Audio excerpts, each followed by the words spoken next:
বসে বানাইয়াছি আমার বসত বাড়ি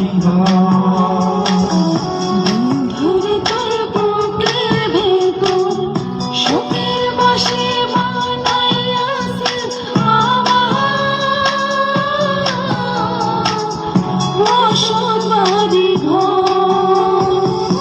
সেই বাড়িটা ভাঙ্গা গেলে হইব যাযাবর রে, ওই বাড়িটা ভাঙ্গা গেলে হইব যাযাবর।